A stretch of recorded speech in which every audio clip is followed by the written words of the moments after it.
Now the next part is activation energy. Activation energy of reaction.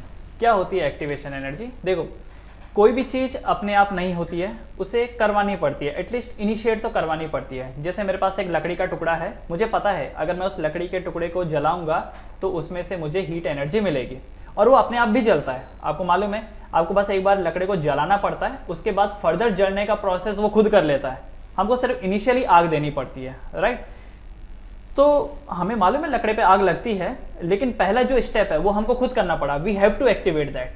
अभी एक गाड़ी है, आपको ट्रैवलिंग करवाती है, इधर से उधर पहुंचाती है, वर्क करके देती है, लेकिन स्टार्ट तो उसको पहले खुद ही करना पड़ता है ना।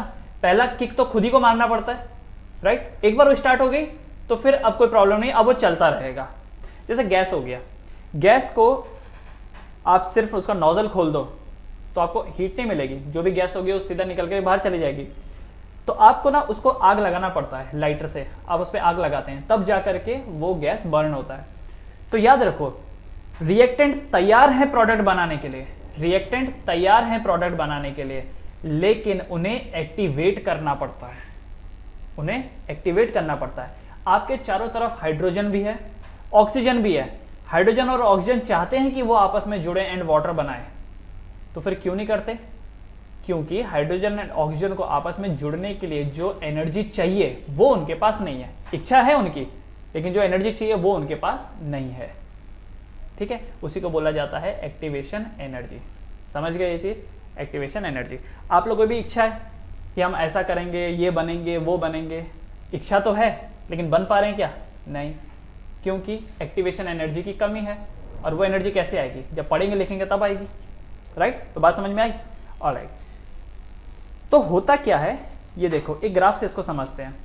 ये एनर्जी का एक ग्राफ है। This is the energy of the reactant, जो कि ज्यादा है, and this is the energy of product, कम है। तो रिएक्टेंट की एनर्जी ज्यादा है, प्रोडक्ट की एनर्जी कम है। क्योंकि प्रोडक्ट की एनर्जी कम है इसलिए वो ज्यादा स्टेबल होते हैं, और रिएक्शन होता भी इसलिए है क्योंकि प्रोडक्ट ज्यादा स्टेबल प्रोड्यूस हो। रिएक्शन अगर ऐसा हो कि प्रोडक्ट कम स्टेबल है तो रिएक्शन ज्यादातर होते नहीं है। रिएक्शन होते इसलिए हैं क्योंकि जो आउटकम आ रहा है वो ज्यादा स्टेबल है, तो इसका मतलब energy of product definitely come होगी और रिएक्टेंट की एनर्जी ज्यादा होगी।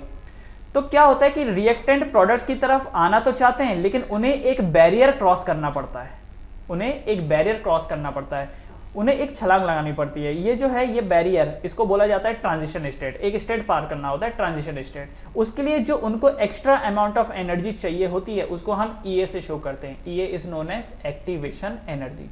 समझ गए? ये क्या होता है? Activation energy. तो रिएक्टेंट को प्रोडक्ट तो बनना है, लेकिन उन्हें जरूरत है एक्टिवेशन एनर्जी की, वो एक्टिवेशन एनर्जी जो उन्हें ट्रांजिशन स्टेट से पार करवाए। ठीक है, अब आप ऐसा समझ लो, जैसे आपके घर में लकड़ी है, जैसे गांव में जलाते हैं, चूल्हा जलाते हैं, तो उसके लिए क्या होता है? लकड़ी का इस्तेमाल किया जाता है। और शहरों में क्या होता है? गैस होता है।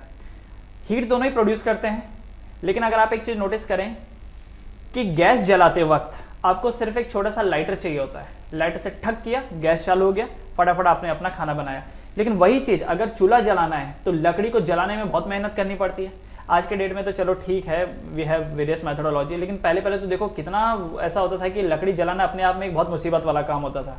तो आप बोल सकते हो कि लकड़ी जलाने के लिए एक्टिवेशन एनर्जी बहुत चाहिए होती है आपको, as comparative to the gas. Gas को एक बच्चा भी जला लेता है, क्या करना उसको? लाइटर उठाना, ठक, बस बात खत्म हो गई। लेकिन उसी बच्चे को बोलो एक बार जरा चूल्हा जला के दिखा, वो नहीं जला पाएगा।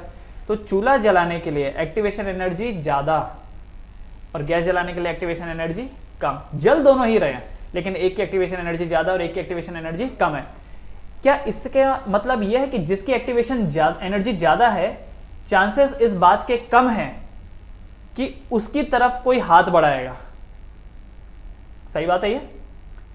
गैस जलाना आसान है, तो जैसे ही आपको लगा अरे आज मुझे मैगी खाने का मन कर रहा है, ले गए बस बना लिया। अरे आज मुझे पकौड़े खाने का मन कर रहा है, चलो जाके बना लिया। कुछ भी चीज रैंडमली, मुझे ब्रेड खाने का मन कर रहा है, फटाफट गए सेक लिया। करेक्ट, क्योंकि बड़ा आसान था, एक्टिवेशन एनर्जी कम थी। लेकिन यही चीज अगर चूल्हा जला करके मैगी बनाना होता, तब देखो क्या बोलते हैं आप? अरे यार इतनी मेहनत करनी पड़ेगी, चूल्हा जलाना पड़ेगा, छोड़ कौन करेगा? राइट ना, क्योंकि मेहनत वाला काम है। गांव में लोग कचर बचर ज्यादा खाते नहीं है, जो हम लोग शहरों में ज्यादा खाते हैं, क्योंकि हमारे लिए गैस है, बड़ा आसान है, बस तुरंत चालू किया, बनाए कुछ भी और निकल ली। लेकिन गांव में क्या है, तुमको चूल्हा जलाना पड़ेगा, इतनी मेहनत करनी पड़ेगी, राइट? और समय भी उसमें लगता है। तो इसके लिए जो जो मेन फूड है बस वही लोग खाते हैं, और उसकी वजह से वो हेल्दी भी रहते हैं, क्योंकि आप जितना कंटिन्यूसली खाते रहते हैं ना बेमतलब में, आपका बॉडी पूरा डाइजेशन में ही लगा रहता है, वो सेल्फ हीलिंग का उसको टाइम नहीं मिलता।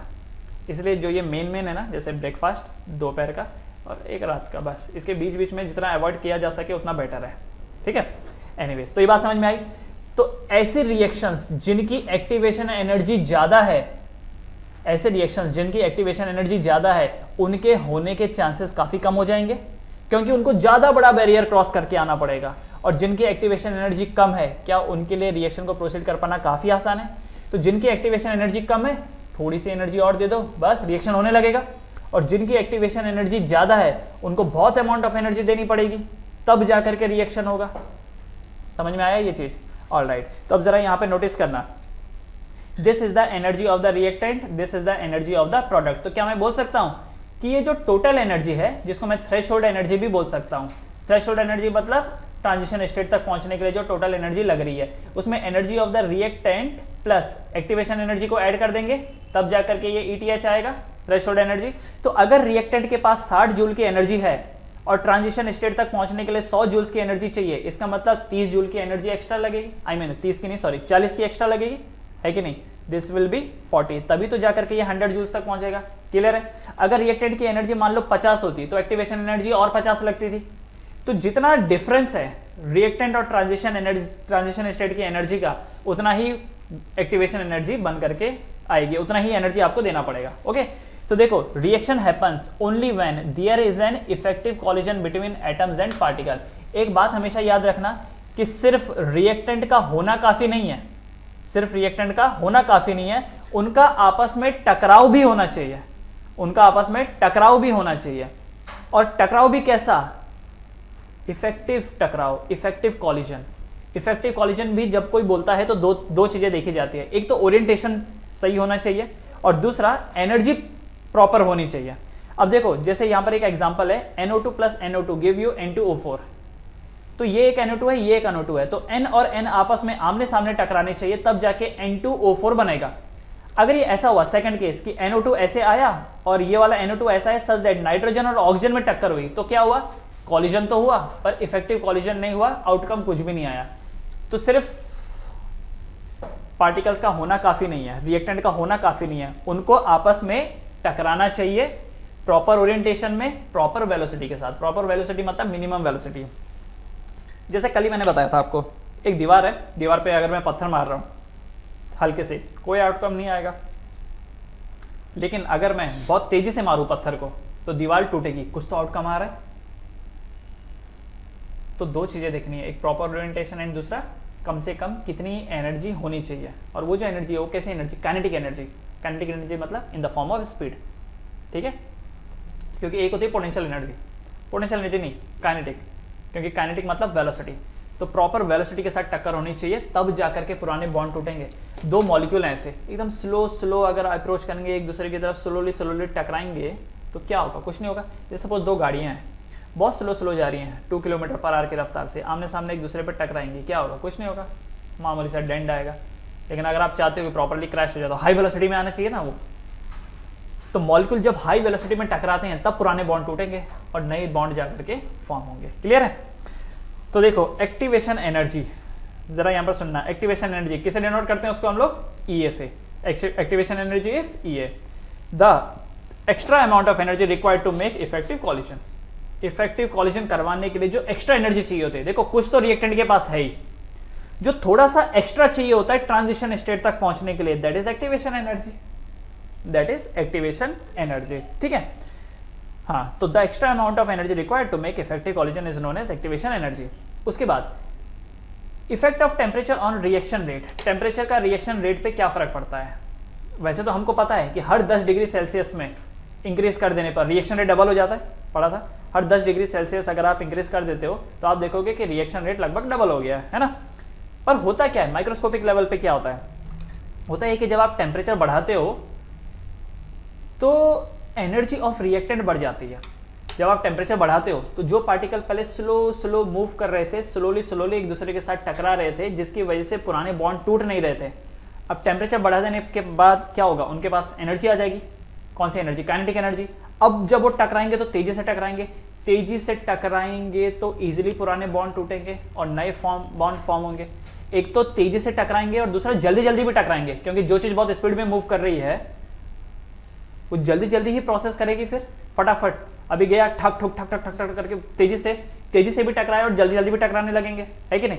तो क्या होता है उससे? टेम्परेचर बढ़ा देने से नंबर ऑफ इफेक्टिव कॉलिजन बढ़ जाते हैं। इफेक्टिव कॉलिजन जब भी कोई बोले तो दो बातें, एक प्रॉपर ओरिएंटेशन एंड दूसरा यहाँ पर क्या है, मिनिमम एक वेलोसिटी होनी चाहिए, तब जाकर के आउटकम आएगा, ठीक है? तो जब कभी आप टेम्परेचर बढ़ाते हैं तो इफेक्टिव कॉलिजन बढ़ जाता है, जिसकी वजह से रेट एंड रेट कांस्टेंट दोनों बढ़ जाते हैं। रेट मतलब क्या? आर, और रेट कांस्टेंट मतलब क्या? के। आज तक आपने क्या पढ़ा था कि ये जो रेट होता है, रेट इज के टाइम्स कॉन्सेंट्रेशन ऑफ रिएक्टेंट का पावर ए, ऐसे कुछ पढ़ा था आपने। ये पढ़ा था कि K is known as velocity constant. तो रेट के पे डिपेंड करता है, कॉन्सेंट्रेशन ऑफ रिएक्टेंट पे डिपेंड करता है, यही पढ़ा था। ये जो के की वैल्यू है, ये वैल्यू फिक्स है, राइट ना? लेकिन के की वैल्यू भी चेंज होती है। कैसे चेंज होती है? जब टेम्परेचर बढ़ता है तो के भी बढ़ता है। तो याद रखना, जब कभी भी टेम्परेचर बढ़ेगा तो के की वैल्यू भी बढ़ेगी। जिस तरीके से आपने वाला फॉर्मूला पढ़ा था ना, resistance equal to rho L by A, वैसे तो हम लोग क्या बोलते थे कि rho is a fix quantity. ये जो रो है ये कांस्टेंट क्वांटिटी है, हर मटेरियल का अपना अपना एक फिक्स रो होता है। लेकिन जब आप टेम्परेचर बढ़ाते हो तो रो भी बढ़ता है ना? टेम्परेचर बढ़ाते हो तो रो भी बढ़ता है, और अगर रो बढ़ेगा तो बदले में रेजिस्टेंस भी बढ़ता है। वैसे यहाँ पे टेम्परेचर बढ़ाओगे तो के बढ़ेगा तो रिएक्शन रेट भी बढ़ेगा। एकदम सेम फॉर्मूले हैं दोनों, क्लियर है? तो जब कभी भी टेम्परेचर बढ़ेगा तो रेट कांस्टेंट बढ़ेगा, एंड रेट कांस्टेंट बढ़ेगा तो ऑब्वियसली रेट भी बढ़ेगा, क्लियर है? तो जो आप बोलते हैं ना रेट ऑफ रिएक्शन को कैसे दिखाते हैं? एक तरीका तो -dr/dt है एक तरीका, और एक तरीका यह है कि k टाइम्स r का पावर a। जैसे देखो ये मैंने यहाँ पर लिखा हुआ है, k is velocity constant and, या फिर इसको रेट कांस्टेंट भी हम लोग बोल सकते हैं, ठीक है? हाँ, तो अब सवाल यहाँ पर यह है कि ये जो k है, ये k किस पर डिपेंड करता है? तो इतना तो समझ में आ गया कि k depends upon the temperature. इतना समझ में आ गया कि k किस पर डिपेंड करता है? टेम्परेचर। याद रखना, जब हमने ये वाला फॉर्मूला पढ़ा था R equal to rho L by A, तो हमको इनिशियली बताया गया था कि rho is a fix quantity. हर मटेरियल का अपना अपना एक रो होता है और वो फिक्स होता है। बाद में जैसे जैसे करके चैप्टर आगे बढ़ा तो आपने देखा कि नहीं, रो भी बदलता है।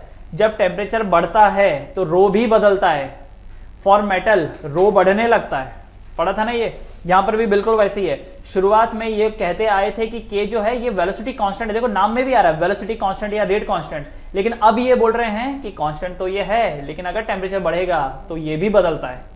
और किस कदर बदलता है? तो इस कदर बदलता है कि k is equal to A E to the power minus A by R T. ये उसका एक्सप्रेशन है, ठीक है? इसको अरेनियस इक्वेशन बोला जाता है। इसमें इंडिविजुअल के क्या मतलब है टर्म्स के? जैसे A is known as Arrhenius coefficient, या इसको प्री एक्सपोनेंशियल कोफिशिएंट भी बोला जाता है। देखो ई एक्सपोनेंट है इसके पहले वाला, प्री एक्सपोनेंशियल कोफिशिएंट, या फिर इसको अरेनियस कांस्टेंट भी बोला जाता है, क्योंकि एक फिक्स वैल्यू है ये ए की, जो ए है ये फिक्स वैल्यू है, ठीक है? या फिर इसको फ्रीक्वेंसी फैक्टर भी बोला जाता है। ये is known as activation energy. ये को क्या बोलते हैं हम लोग? Activation energy. R is universal gas constant and T is the temperature, ठीक है? क्या इसी फॉर्मूले को मैं ऐसे लिख सकता हूं, k equal to A divided by E का power E A by R T, लिखा जा सकता है इसको ऐसे। आप एक चीज नोटिस करो, अगर टेम्परेचर बढ़ेगा, ध्यान से सुनना, अगर टेम्परेचर बढ़ेगा, अगर ये टी बढ़ेगा तो आर टी बढ़ेगा। अगर आर टी बढ़ेगा तो ई ए बाई आर टी की नेट वैल्यू कम हो जाएगी। अगर ई ए बाई आर टी की नेट वैल्यू कम हो जाएगी तो क्या पूरा डिनोमिनेटर कम हो जाएगा? अगर डिनोमिनेटर कम हो जाएगा तो नेट रिजल्ट बढ़ जाएगा। सही बात है? फिर से एक बार सुनो, अगर टी की वैल्यू बढ़ेगी तो आर टी की वैल्यू बढ़ेगी। अगर आर टी की वैल्यू बढ़ेगी तो ई ए बाई आर टी की वैल्यू कम होगी। अगर ई ए बाई आर टी की वैल्यू कम होगी तो ये पूरा डिनोमिनेटर कम होगा।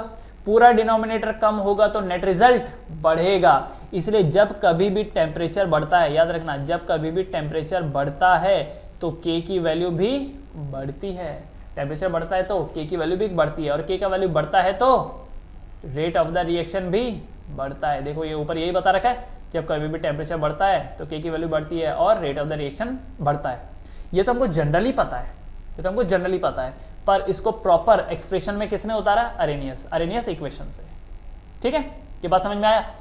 इसमें ये वाला जो हिस्सा है e to the power minus E A by R T, इसको बोल्ट्जमैन फैक्टर भी बोला जाता है, और इसकी वैल्यू NE बाई NT के बराबर है। अच्छा ये NE/NT का मतलब क्या है? देखो इसका मतलब आप ये समझ सकते हो कि ऐसे पार्टिकल्स, NT का मतलब हो गया टोटल नंबर ऑफ पार्टिकल जो वहां पर इन्वॉल्व है, और NE का मतलब वो पार्टिकल जिनके पास एनर्जी है कुछ करने की। फॉर एन एग्जाम्पल,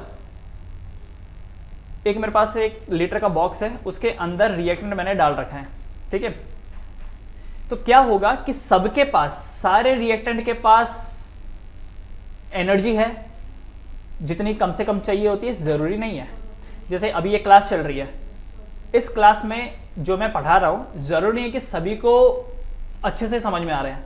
कुछ ऐसे भी होंगे जिनको मिडिल लेवल पे समझ में आ रहा होगा, कुछ ऐसे लोग होंगे जिनको हो सकता है बहुत ही कम समझ में आ रहा हो, है कि नहीं? सब बराबर नहीं होते। तो यहां पर जब भी कोई बोलता है NE/NT, तो इसका मतलब क्या है? इसका मतलब टोटल कितने पार्टिकल हैं और उसमें कितने पार्टिकल ऐसे हैं जिनके पास उतनी एनर्जी है कि वो रिएक्शन कर सके। जैसे कोई बोले कि NE/NT की वैल्यू है 0.02, तो इसका मतलब क्या हुआ? इसका मतलब ये हुआ कि 0.02 को क्या मैं 2/100 लिख सकता हूं? दैट मीन्स 100 में से 2 ही पार्टिकल ऐसे हैं जो रिएक्शन कर सकते हैं, क्योंकि उनके पास उतनी मिनिमम एनर्जी है। और इसलिए याद रखना, NT हमेशा NE से ज्यादा ही होगा। NT हमेशा NE से ज्यादा ही होगा। जैसे आप अपने सोसाइटीज में भी देख सकते हो, सोसाइटी में जितने भी लोग हैं उसमें से कम ही लोग होंगे जो बहुत ज्यादा अमीर होंगे। ज्यादातर लोग क्या होते हैं, एवरेज ही में आपको मिलते हैं, मॉडरेट लेवल के मिडिल क्लास लोग ही मिलेंगे। बहुत ही कम होंगे जो एकदम रईस आपको मिलेंगे, है ना। तो NT कितने पार्टिकल वहां पे इन्वॉल्व है, और NE का मतलब कौन है जिनके पास मिनिमम उतनी एनर्जी है कि वो आगे फर्दर रिएक्शन कर सके। वरना आप एक चीज सोचो, रिएक्शन को होने में टाइम क्यों लगता है? ऐसे क्यों नहीं होता कि एक धड़ल्ले से पूरा रिएक्शन हो जाए? ऐसे क्यों नहीं होता? क्योंकि अगर आपके पास 100 पार्टिकल है तो 100 पार्टिकल में से इनिशियली 2-3 ही पार्टिकल है जिनके पास एनर्जी है कुछ करने का, तो उन्होंने रिएक्शन कर लिया, प्रोडक्ट बना। फिर अगले जो 98-97 पार्टिकल बचे उनमें से कोई 2-3 पार्टिकल होंगे जिनके पास एनर्जी होगी, वो रिएक्शन करेंगे और फिर आगे बढ़ जाएंगे। तो धीरे धीरे करके फिर चीजें आगे बढ़ती हैं, क्योंकि सबके पास उतनी एनर्जी नहीं है। समझ में आया आप लोग को? यस। सो जैसे जैसे करके टेम्परेचर बढ़ता है, की वैल्यू बढ़ती है, वैसे वैसे करके आर की वैल्यू बढ़ती है। अब इसे समझिएगा, एक्सप्रेशन यही था, K = A e⁻⁻ मैं क्या करता हूं, दोनों साइड लॉग चिपका देता हूं, और वो भी कौन सा? Natural log. नेचुरल लॉग को कैसे लिखते हैं हम लोग? ln से लिखते हैं। तो ये लेफ्ट साइड बन जाएगा ln K = राइट साइड बन जाएगा ln A e⁻⁻ तो लेफ्ट साइड तो ln K ही रहेगा, राइट साइड क्या बन जाएगा? आपने पढ़ा ना log A × B क्या होता है? log A + B। तो यहां पर देखो A एंड E के बीच में क्या है? इनटू है, तो ये बन जाएगा ln A + ln e⁻⁻ यही बन जाएगा। ये देखो, ये अपने आप में ही अलग एक्सप्रेशन बन जाएगा, है कि नहीं? ये जो A है ये अलग है और ये वाला हिस्सा अलग है, दिख रहा है? तो ये ln A + ln e⁻⁻ correct. अब आप एक चीज देखो, ln K तो ln K ऐसे रहेगा, ln A भी ऐसे रहेगा, -e/RT आगे आ जाएगा, तो -e/RT आगे ln E, यही बना, है कि नहीं?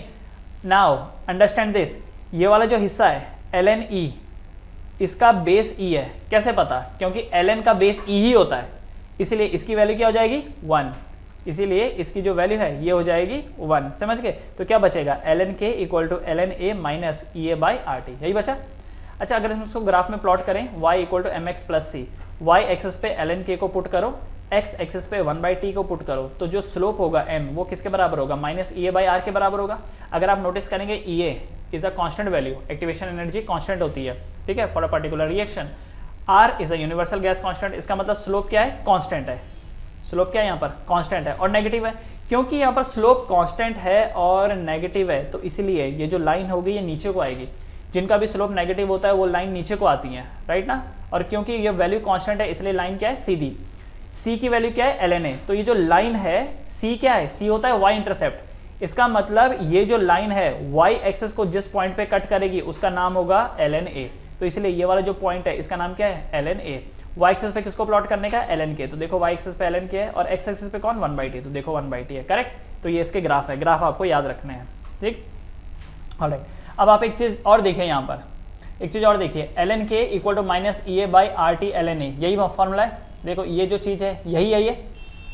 अब क्योंकि ये ln है और हमें तो बेस 10 में सॉल्व करने की आदत है, तो नेचुरल लॉ को बेस 10 में कैसे सॉल्व करते हैं? तो सॉल्व करने का तरीका यहाँ पर क्या होता है? 2.303 से मल्टीप्लाई करना होता है। तो ये जो लेफ्ट साइड है ये 2.303 से मल्टीप्लाई हो जाएगी, करेक्ट, ये भी 2.303 से मल्टीप्लाई हो जाएगी, है कि नहीं। तो देखो ये जो अगला स्टेप बनेगा ये ऐसा बनेगा 2.303 log k is equal to minus EA upon RT plus 2.303 log A, यही बन जाएगा। बाद में क्या करेंगे 2.303 से इन तीनों को डिवाइड कर देंगे, इन तीनों को। तो 2.303 से जब इन तीनों को डिवाइड किया तो 2.303 से 2.303 कैंसिल, क्या बचा log k, यहाँ पे log k आ गया। माइनस EA बाई RT को 2.303 से डिवाइड किया तो क्या आएगा minus EA by 2.303 RT, yes, plus 2.303 से 2.303 डिवाइड किया तो क्या बना log A, करेक्ट। तो ये उसका एक्सप्रेशन निकल के आया। ठीक है बच्चे लोग, समझ में आया ये चीज़। हाँ, तो ये वाली जो एक्सप्रेशन है इसको आपको याद रखना है, ठीक है। तो log k ये क्या है, ये बता रहा है कि टेम्परेचर का क्या रिलेशन है k के साथ, टेम्परेचर का क्या रिलेशन है k के साथ, ठीक है। ओके, अब क्वेश्चंस को कैसे करना है उस पर भी आएंगे, लेकिन थोड़ा सा एक बार लॉजिक समझ लेते हैं। When activation energy is constant then, अगर एक्टिवेशन एनर्जी कांस्टेंट है तो मतलब एक्टिवेशन एनर्जी बदलती है, बिल्कुल बदलती है अगर आप कैटलिस्ट का इस्तेमाल करें। कैटलिस्ट क्या करता है, पहले भी मैंने आपको बताया था, कैटलिस्ट क्या करता है, रिएक्शन रेट को फास्ट कर देता है। कैसे, एक्टिवेशन एनर्जी को कम कर देता है। अगर एक्टिवेशन एनर्जी कम होगी तो रिएक्शन रेट फास्ट हो जाएगा, अगर एक्टिवेशन एनर्जी कम हो गई तो रिएक्शन रेट फास्ट हो जाएगा। जैसे मैंने बोला ना कि गैस जलाने में एक्टिवेशन एनर्जी कम लगती है लेकिन चूल्हा जलाने में ज़्यादा लगती है। तो अगर चूल्हा जलाने में भी एक्टिवेशन एनर्जी कम हो जाए तो कल के दिन आप क्या बोलोगे कि गैस जलाओ या चूल्हा जलाओ एक ही बात है। तो कुछ लोग फिर हो सकता है 50% लोग बोले हम घरों में गैस लगाएंगे, और हो सकता है 50% लोग बोले हम चूल्हा जलाएंगे, हो सकता है, क्योंकि अब उसमें मेहनत नहीं है उतनी, है कि नहीं। तो यहाँ पर भी वही है कि अगर आपने कैटलिस्ट सेम रखा है, एक्टिवेशन एनर्जी में कोई बदलाव नहीं होने दिया, तब ऐसे में क्या होगा, तो ऐसे में जो भी k की वैल्यू होगी वो टेम्परेचर पर डिपेंडेंट होगी।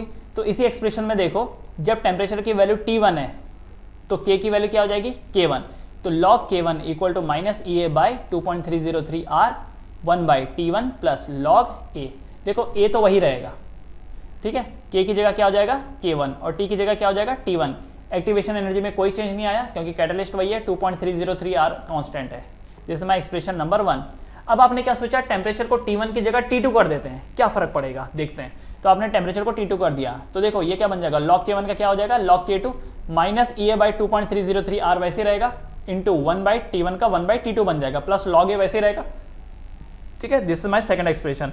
अगर मैं सेकंड को फर्स्ट में से माइनस कर दूं तो क्या बनेगा, log K2 minus log K1, log K2 minus log K1, minus कर रहा हूं ना, log K2 minus log K1 equal to इन दोनों, ये दोनों जब माइनस होंगे तो क्या होगा, EA बाई 2.303 R इन दोनों में से कॉमन आ जाएगा क्योंकि दोनों के पास है, ठीक है।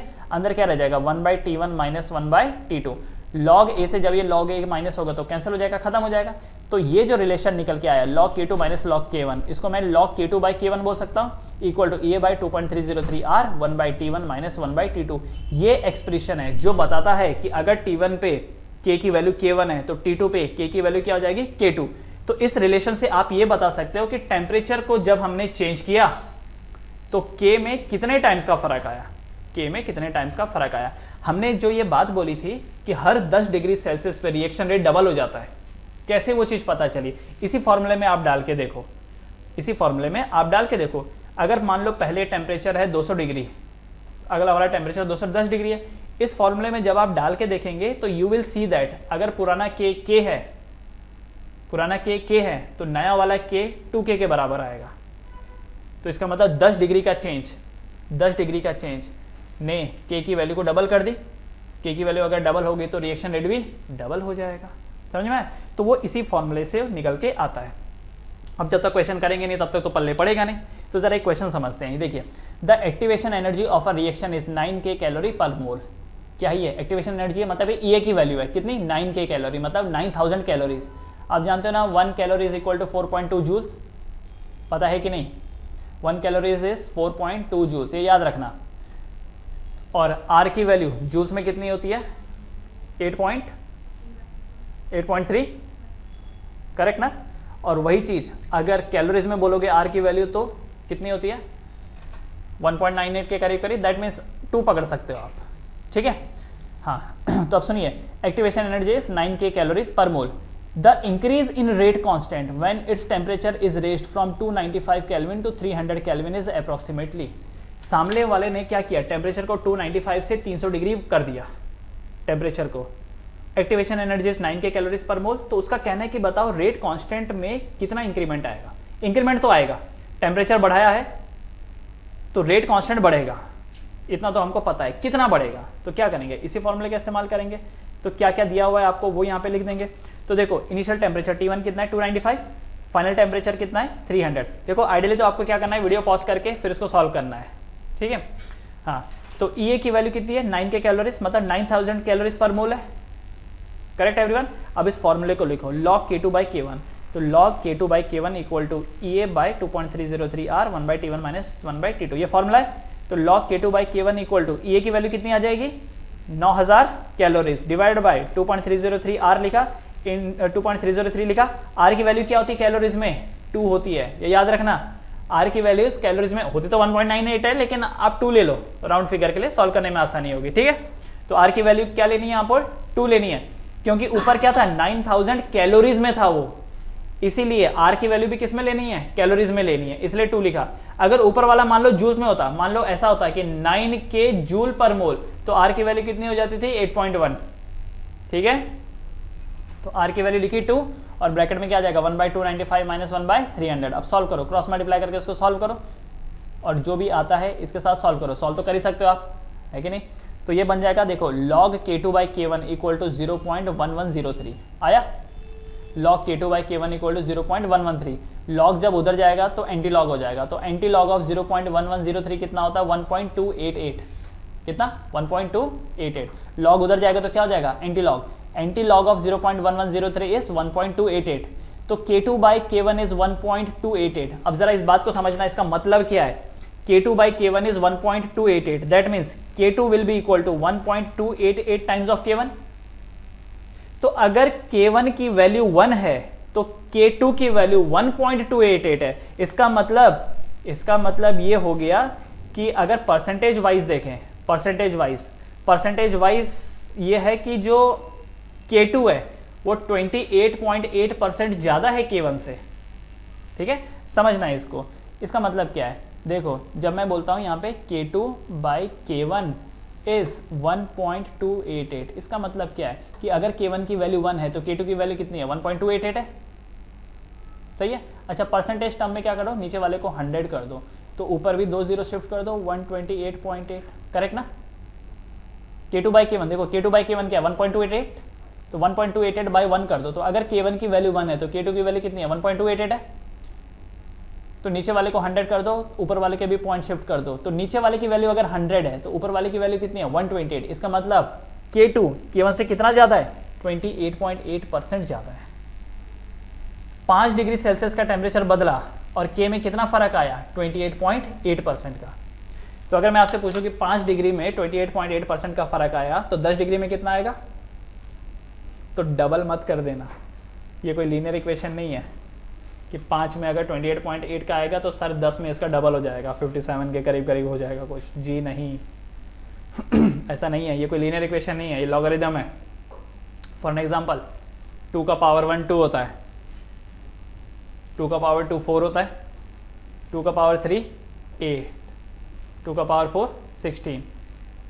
आप एक एक डिजिट से बढ़ा रहे हो, 2 का पावर पहले 1 था, अब 2 का पावर 2 है, अब 2 का पावर 3, एक एक डिजिट से बढ़ा रहे हो, पर क्या आउटपुट एक एक डिजिट से बढ़ रहा है या 2 डिजिट से या 3 डिजिट से, जी नहीं। पहले 2 का पावर 1 2 था, 2 का पावर 2 4 हुआ, 2 यूनिट से बढ़ा, अब 2 का पावर 3 8 4 यूनिट से बढ़ा, 2 का पावर 4 16 8 यूनिट से बढ़ा। बात समझ में आ रही है क्या।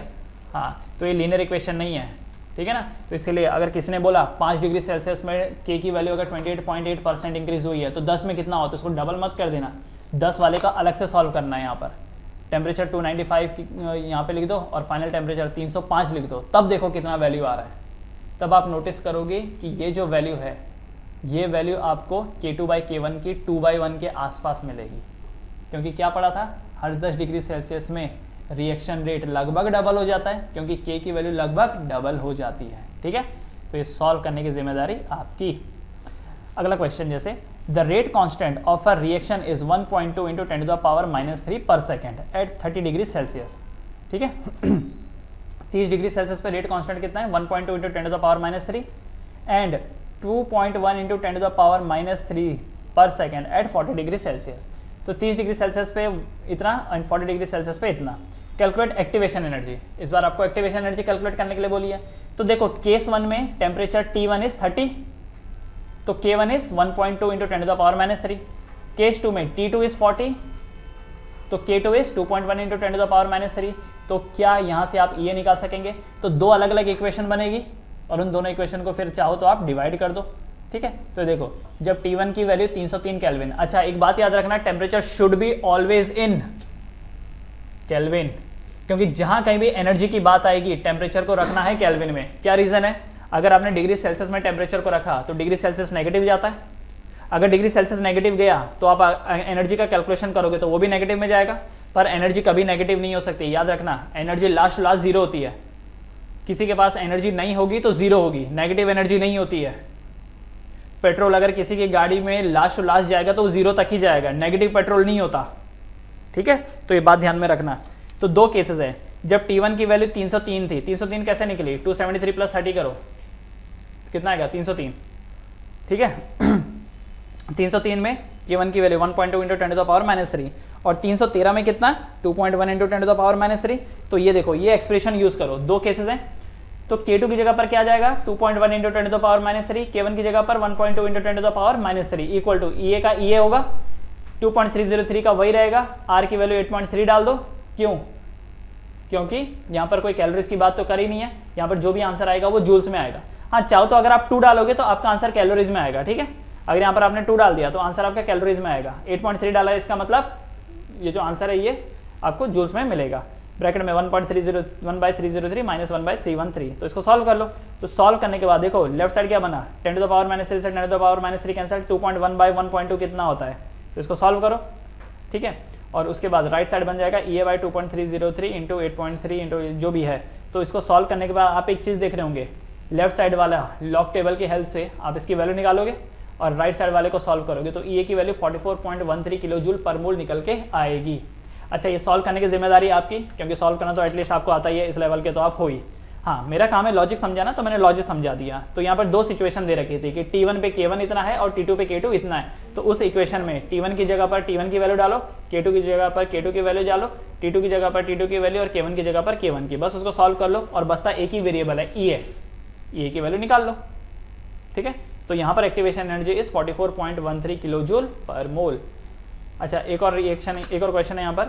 अ first order reaction is 50% completed in 30 minute at 27 degree Celsius and in 10 minute at 47 degree Celsius. एक फर्स्ट ऑर्डर रिएक्शन है, 50% कंप्लीट हो जाता है 30 मिनट में। जब टेम्परेचर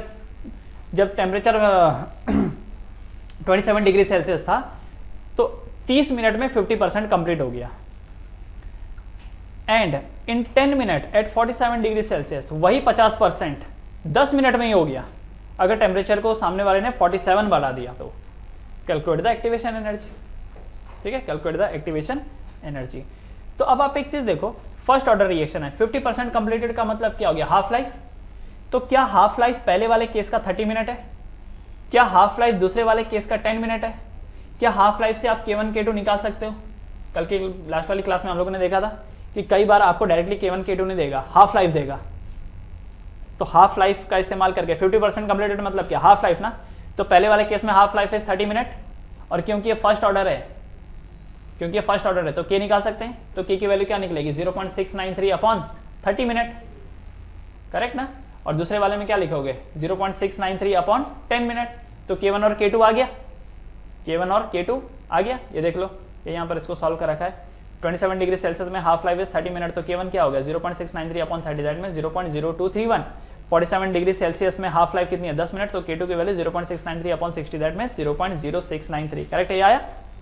बस अब इसमें वैल्यू डालो, log K2 बाई K1, ये फॉर्मूले में log K2 की वैल्यू कितनी है? 0.693 लिखा, 0.0693, और K1 की वैल्यू कितनी है? 0.0231 इक्वल टू A की वैल्यू निकालनी है, 2.303 की वैल्यू तो वही है, R की वैल्यू 8.3 है। सॉल्व करो, 1 बाय टेम्परेचर, पहले टेम्परेचर कितना था? 27, और अब कितना है? 47, तो 1/300 माइनस 1/320।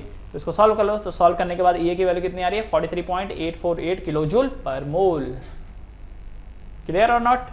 एकदम इजी क्वेश्चन है, फॉर्मूला ओरिएंटेड है, K1 और K2 की वैल्यू पता होनी चाहिए, T1 T2 की वैल्यू पता होनी चाहिए, तो ये आ जाएगा। क्या क्या वेरिएबल है यहाँ पर जरा नोटिस करना है, K1 K2, T1 T2 and EA, 5 variable है। 5 में से कोई भी 4 दिया होगा, 5वां पूछेगा, ठीक है। EA दिया होगा, T1 T2 दिया होगा और K1 दिया होगा तो K2 पूछेगा। 5 में से कोई भी 4 दिया होगा, बचा हुआ वो आपसे पूछेगा, ठीक है। डायरेक्टली भी पूछ सकता है, इनडायरेक्टली। इससे पहले वालों में डायरेक्टली K1 K2 दिया होता था, पर इसमें हाफ लाइफ बोल करके दिया, और वो भी हाफ लाइफ डायरेक्टली नहीं बोला, 50% कंप्लीटेड। तो 50% कंप्लीटेड मतलब क्या होता है, हाफ लाइफ ही तो होता है वो, ओके। उसके बाद अगला सवाल, the rate constant, the activation energy and the Arrhenius parameter of a chemical reaction is 25 degree Celsius are at 25 degree Celsius are 3 × 10⁻⁻4 per second, 104.4 kilojoule per mole and 6 × 10⁻14 per second respectively. The value of rate constant at T at infinite is, again देखो, पहले तो question अगर नहीं समझता है तो 3 से 4 बार उसको पढ़िए, समझने की कोशिश कीजिए, क्योंकि अगर कोई क्वेश्चन आपने समझ लिया तो आप ये मान सकते हो कि मुझे आधा तो हो गया हो। क्वेश्चन समझना ही मतलब आधा डन होता है, ओके। तो पहले समझने की पूरी कोशिश कीजिए। रेट कांस्टेंट, एक्टिवेशन एनर्जी और आरएनएस पैरामीटर आपको दिया है। क्या है रेट कांस्टेंट, 3 × 10⁻⁻4 पर सेकेंड। ओ, पर सेकेंड मतलब कौन सा ऑर्डर है ये, पर सेकेंड कौन सा ऑर्डर, फर्स्ट ऑर्डर है। देख लिया ना, लिखा नहीं था कहीं, जैसे इस ऊपर वाले क्वेश्चन में लिखा था फर्स्ट ऑर्डर रिएक्शन, यहाँ तो लिखा भी नहीं है, करेक्ट, फिर भी हमको पता चल गया। तो 3 × 10⁻⁻4 रेट कांस्टेंट है, मतलब ये के की वैल्यू है। Activation energy, activation energy EA की वैल्यू 104.4 किलोजूल पर मोल है, एंड द आरएनएस पैरामीटर की वैल्यू कितने दे रखी है, 6 × 10⁻14 दे रखी है। The value of rate constant at T at infinite is, तो रेट कांस्टेंट की वैल्यू क्या है। तो जरा एक बात समझना, क्या आपने फॉर्मूला यही पढ़ा था, आरएनएस इक्वेशन K = AE का पावर -EA/RT, यही पढ़ा था। आरएनएस पैरामीटर जो है उसकी वैल्यू कितनी दे रखी है, 6 × 10⁻14 दे रखी है पर सेकेंड, 6 × 10⁻14 दे रखे पर सेकेंड। तो इस ए की जगह पर आप क्या करेंगे, 6 × 10⁻14 डाल देंगे, ई तो ई ही रहेगा, माइनस ई की जगह पर क्या आ जाएगा 104.4 किलो जूल। अच्छा 104.4 किलो जूल को अगर मैं जूल में चेंज करूं तो -104400 आ जाएगा, डिवाइडेड बाय आर की जगह पर क्या डाल देंगे 8.3 एंड टेम्परेचर की जगह पर क्या डाल देंगे इन्फानाइट। अब आप एक चीज समझो, इसको मैं अलग से लिख रहा हूं, इन्फानाइट मल्टीप्लाई बाय आर क्या होगा, इन्फानाइट ही होगा। अगर डिनोमिनेटर इन्फानाइट है तो जो ये पूरी पावर है क्या ये 0 बन करके आएगी, सोचो जरा। अगर ये इन्फानाइट है तो डिनोमिनेटर पूरा इन्फानाइट हो गया, समथिंग बाय इन्फानाइट इज 0, तो इसका मतलब क्या, इसका रिजल्ट 0 आया। क्या इसका रिजल्ट 0 आया? तो क्या मैं इस पूरे एक्सप्रेशन को e⁻0 लिख सकता हूं, 6 × 10⁻14 e⁻0। तो e⁻0 क्या होता है, what is something raised to power 0, 1। Something raised to power 0 क्या होता है 1। तो बस, तो ये k = 6 × 10⁻14 पर सेकेंड। ठीक है, समझ में आया? हाँ, तो ये याद रखना, क्योंकि इन्फानाइट बहुत ज़्यादा होता है, infinite into R is infinite, तो something by infinite is 0, so ये बना e⁻0, e⁻0 इज 1, तो इस पूरे की वैल्यू हो गई 1। तो आंसर कितना आया 6 × 10⁻14 पर सेकेंड। ठीक है,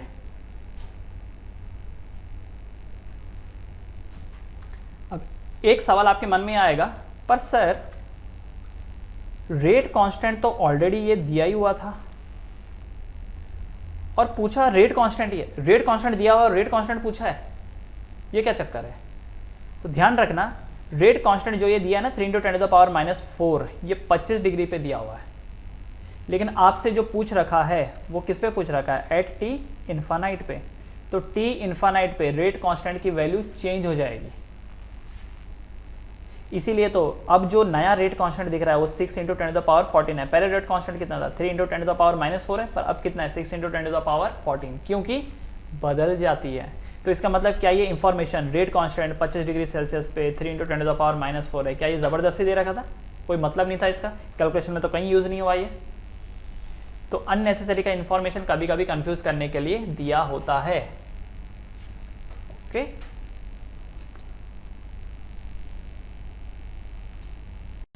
now the last topic is effect of catalyst. जब आप कैटलिस्ट का इस्तेमाल करते हो तो क्या होता है, याद रखिए कैटलिस्ट एक्टिवेशन एनर्जी को कम कर देता है, क्योंकि एक्टिवेशन एनर्जी कम हो जाएगी तो कम एनर्जी की जरूरत पड़ेगी, कम एनर्जी की जरूरत पड़ेगी तो ज़्यादा से ज़्यादा रिएक्टेंट रिएक्ट कर पाएंगे। जैसे आप इमेजिका में गए और वहाँ पे मालूम है ना हाइट का बैरियर होता है कि जिनकी हाइट इससे ज़्यादा है वही इस झूले में जाके बैठेंगे, करेक्ट। अब अगर वो हाइट का बैरियर ज़्यादा हुआ तो बहुत ही कम लोग झूला झूल पाएंगे, और अगर वो बैरियर कम कर देते हैं तो ज़्यादा से ज़्यादा लोग फिर झूला झूल सकेंगे। सही बात है, हाँ। तो यहाँ पर भी बिल्कुल वैसा ही है। अब यहाँ पर देखो एक एग्जाम्पल के लिए, this is the energy of reactant, this is the energy of the product. एक ट्रांजिशन स्टेट तक गुजरने के लिए ये देखो ये एक्टिवेशन एनर्जी आपको गुजरनी पड़ती है, दैट इज ई ए। अगर आप एक पॉजिटिव कैटलिस्ट लेते हो तो वो एक्टिवेशन एनर्जी को कम कर देता है। वो क्या करता है, एक्टिवेशन एनर्जी को कम कर देता है। तो नया activation energy is E A dash. तो अब क्या होगा, ज़्यादा से ज़्यादा, अब क्या होगा, ज़्यादा से ज़्यादा पार्टिकल गुजर पाएंगे। आप ऐसा समझ लो कि जैसे फोर व्हीलर लेनी है, एक फोर व्हीलर लेट से 5 लाख की आती है। मान लो 90% लोग ऐसे हैं जिनकी इनकम 5 लाख से कम है, तो इसका मतलब है कि 90% लोग नहीं ले पाएंगे। अब कंपनी वालों ने ये सोचा कि एक काम करते हैं कि हम कार का रेट कम कर देते हैं, 5 लाख की बजाय हम 4 लाख का कर देते हैं। तो अब आप देखेंगे कि ज़्यादा से ज़्यादा लोग कार खरीद सकते हैं, क्योंकि उन्होंने अपना जो रेंज है वो कम कर दिया। तो अब थोड़े और लोग हो गए। तो पहले 90% थे जो खरीद नहीं पा रहे थे, सिर्फ 10% के पास कार थी। अब 10 की बजाय 20% लोगों के पास कार होने लगेगी, या हो सकता है 20 की जगह 25 या 30%, क्योंकि उन्होंने अपना रेंज क्या कर दिया, कम कर दिया। ठीक है, बात समझ में आई क्या। तो यहाँ पर भी वही हो रहा है, कैटलिस्ट का इस्तेमाल करने से क्या होता है, एक्टिवेशन एनर्जी कम हो जाता है। अच्छा, कुछ नेगेटिव कैटलिस्ट भी होते हैं जो उल्टा एक्टिवेशन एनर्जी को बढ़ा देते हैं, एक्टिवेशन एनर्जी को बढ़ा देते हैं। तो जो रिएक्शन होने वाली होती है फिर वो भी नहीं हो पाती।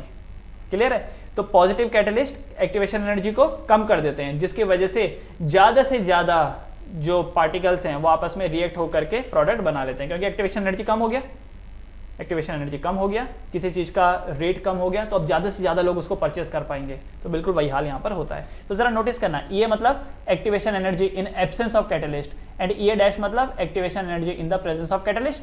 तो एब्सेंस ऑफ कैटलिस्ट में फॉर्मूला क्या बन जाएगा, log k equal to log a minus E A by 2.303 RT। क्या ये वही फॉर्मूला ऊपर वाला, जरा नोटिस करना, क्या यही फॉर्मूला है, कहाँ गया, ये देखो यही फॉर्मूला है log k। बस इतना है कि उसमें मैंने log a को पहले ले रखा है, log k equal to log a minus E A by 2.303 RT, वही फॉर्मूला है बस। तो यहाँ पर देखिए जरा हम क्या कर रहे हैं, सेम फॉर्मूले का इस्तेमाल कर रहे हैं, log k equal to log a minus E A by 2.303 RT in absence of catalyst. और अगर कैटलिस्ट प्रेजेंट रहा तो log k का क्या बन जाएगा, log k डैश। अच्छा, पिछले वाले में मैं k1 k2 बोल रहा था, जब हम टेम्परेचर चेंज करके k की वैल्यू को चेंज कर रहे थे तो हम क्या बोल रहे थे, at temperature T1 k is k1, temperature T2 पे k इज k2। यहाँ पर मैं क्या बोल रहा हूँ, k और k डैश के टर्म्स में दिखा रहा हूँ, कोई फर्क नहीं पड़ता, आप k1 k2 में भी दिखा सकते हैं, पर ठीक है चलो यहाँ पर k और k डैश में लिखा हुआ है तो हम उसी वे में बात करेंगे। तो प्रेजेंस ऑफ कैटलिस्ट में क्या होगा, log k का क्या बन गया, log k डैश। क्यों, क्योंकि k की वैल्यू में बदलाव आ जाता है। log k का क्या बना, log k dash. log a तो वही रहेगा, और एक्टिवेशन एनर्जी बदल चुकी है तो नई activation energy is E A dash, E A dash upon 2.303 RT, तो वही रहेगा। अगेन 2 - 1, दो इक्वेशन को आपस में माइनस कर देंगे, तो log k dash minus log k equal to, ये देखो ये दोनों तो वैसे कैंसिल हो जाएगा, तो ई ए upon 2.303 RT minus E A dash upon 2.303 RT। तो देखो लेफ्ट साइड क्या बना, log a minus log b क्या होता है, log a बाई b। तो log k dash upon k will be equal to E A minus E A dash upon 2.303 RT, ये common आ जाएगा। E A minus E A dash क्या हो जाएगा, चेंज इन एक्टिवेशन एनर्जी। तो ये देखो ये जो फॉर्मूला बना, ये फॉर्मूला कब यूज करना है, जब कभी भी आपको पता चले कि एक्टिवेशन एनर्जी में बदलाव आया है। कैसे पता चलेगा एक्टिवेशन एनर्जी में बदलाव आया है, क्वेश्चन में दे देंगे वो कि एक्टिवेशन एनर्जी में बदलाव आया है, या फिर बोल देंगे कि हमने कैटलिस्ट यूज किया। जब कभी भी कैटलिस्ट यूज करेंगे तो एक्टिवेशन एनर्जी में बदलाव आ जाएगा, और अगर बदलाव आया है इसका मतलब कैटलिस्ट यूज किया गया होगा। तो एक बात ध्यान रखना है, टेम्परेचर के बदलने से k में बदलाव आता है, एंड कैटलिस्ट को इंट्रोड्यूस करने से भी k में बदलाव आता है। तो अगर किसी ने आपसे पूछा कि टेम्परेचर चेंज होने के कारण k में बदलाव आया है, जैसे गर्मियों के टाइम पे खाना क्यों बर्बाद हो जाता है, क्यों खराब हो जाता है, क्योंकि टेम्परेचर में बदलाव आया है। तो याद रखना ये फॉर्मूला कब इस्तेमाल होगा, ये वाला फॉर्मूला तब इस्तेमाल होगा जब कोई बोले टेम्परेचर में बदलाव के कारण रिएक्शन रेट में फर्क आया है। और अगर कोई बोले कैटलिस्ट यूज करने से फर्क आया है तो आपके लिए फॉर्मूला ये बन जाएगा। क्लियर है? पॉजिटिव कैटलिस्ट क्या करता है, ईए की वैल्यू को घटा देता है। पॉजिटिव कैटलिस्ट क्या करता है, ईए की वैल्यू को घटा देता है, जिसकी वजह से के की वैल्यू बढ़ जाती है और रेट बढ़ जाता है। और नेगेटिव कैटलिस्ट एकदम इसका उल्टा करता है। क्लियर है एवरीवन? एक क्वेश्चन देख लेते हैं।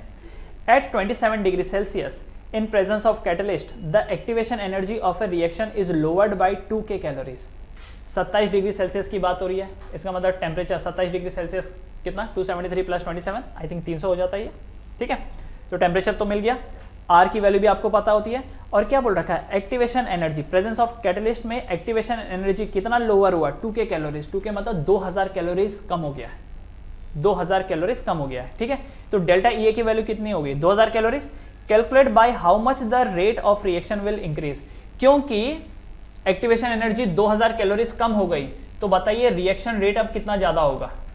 आप एक चीज समझिए कि आपके पास एक मोबाइल है, सपोज 20,000 का फोन था, वो कंपनी वालों ने 2000 रेट कम कर दिया, तो अब पहले के मुकाबले कितने ज्यादा लोग उसको खरीदने जाएंगे, ये आपसे सवाल पूछा गया। तो फॉर्मूला तो यही लगेगा, log K dash upon K equal to delta E by 2.303 R T.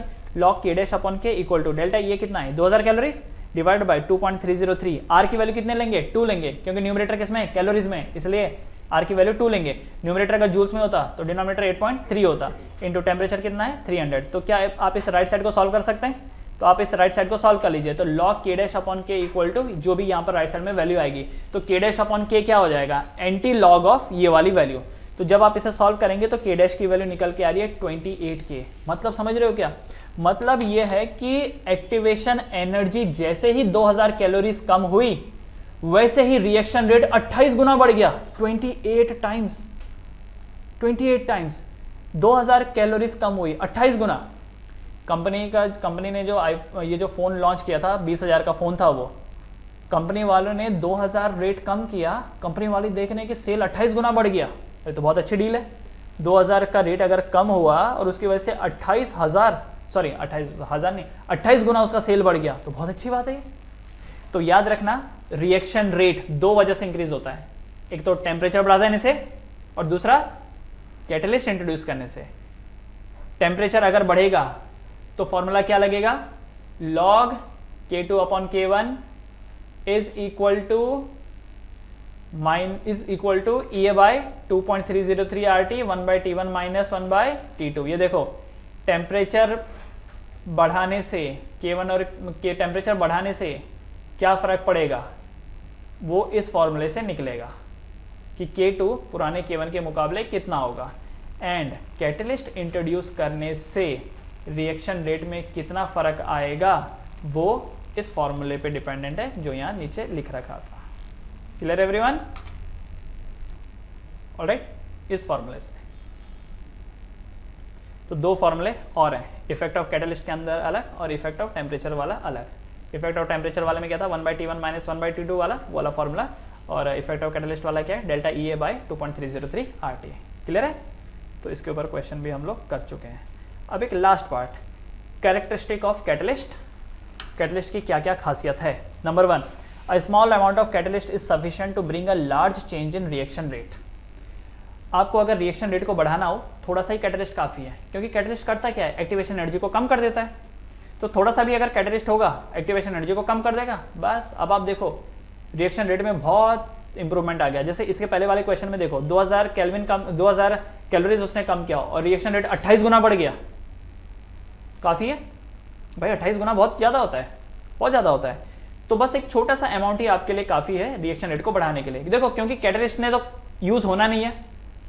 एक होता है ना कि चलो रिएक्शन में ये कंज्यूम हो गया, ये तो कंज्यूम नहीं होते, तो थोड़ा सा भी लोगे तो भी क्या चलता रहेगा ये।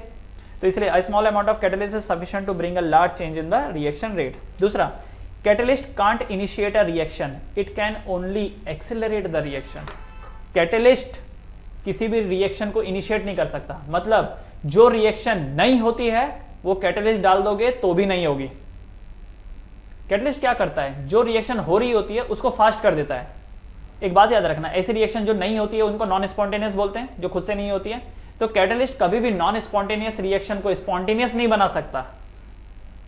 जो नहीं होती है वो नहीं होती है, लेकिन जो हो रही होती है उसको ये तेज कर देता है। जैसे फॉर एन एग्जाम्पल, आप बैठे हो पढ़ाई करने के लिए, 1 घंटे में 1 चैप्टर आपसे हो रहा था, पापा आके साइड में बैठ गए, कुछ नहीं किया उन्होंने, सिर्फ बैठ गए, तो अब 1 घंटे में 2 चैप्टर हो रहे हैं, करेक्ट? तो कैटलिस्ट का काम कर रहे हैं वो। लेकिन आपने दिमाग लगाया, आपने सोचा कि अगर मेरे पापा मेरे साइड में बैठ जाते हैं, मैं 1 चैप्टर का 2 चैप्टर कर रहा हूं, तो मेरे घर में एक पेट डॉग है, पापा को उस पेट डॉग के आके बिठा देते हैं, तो पेट डॉग भी अब पढ़ने लगेगा। होगा क्या ऐसा? पेट डॉग नहीं पढ़ता है, वो नहीं पढ़ेगा। आपके फादर को साइड में बिठा दो, नहीं हो सकता, वो पढ़ेगा ही नहीं। आपने सोचा कि चलो ठीक है, वो 1 घंटे में आधा चैप्टर तो पढ़ेगा, मैं 1 घंटे में 2 चैप्टर पढ़ पा रहा हूं, तो इसका मतलब वो 1 घंटे में आधा तो पढ़ेगा। भाई वो पढ़ेगा ही नहीं, वो कुछ भी कर लो, ठीक है?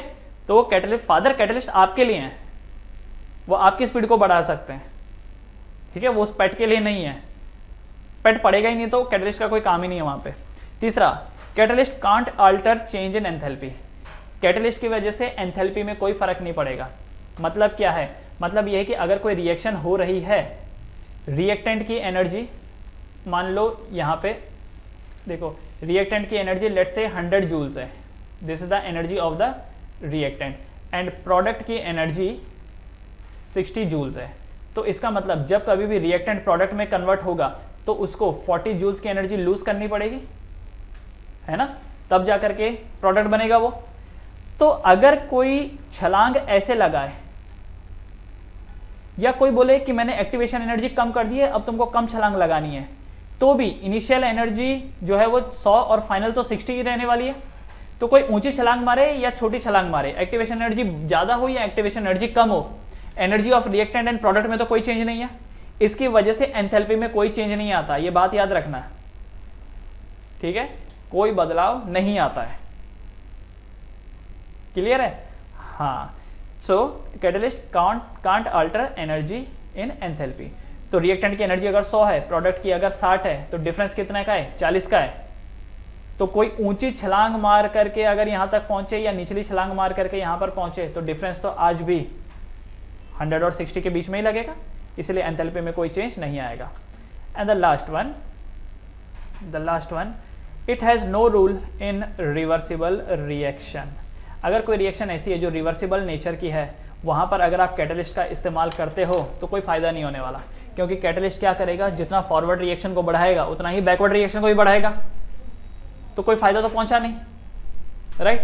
तो देखने से आपको क्या लगेगा कि अरे रिएक्शन तो रुकी हुई है, क्योंकि जितना फॉरवर्ड रिएक्शन बढ़ेगा उतना ही बैकवर्ड रिएक्शन भी बढ़ेगा। तो इक्विलिब्रियम वाली रिएक्शन में कैटलिस्ट यूज करके कोई मतलब नहीं है। So these were the characteristic of catalyst. So इसी के साथ ये आपका चैप्टर होता है खत्म।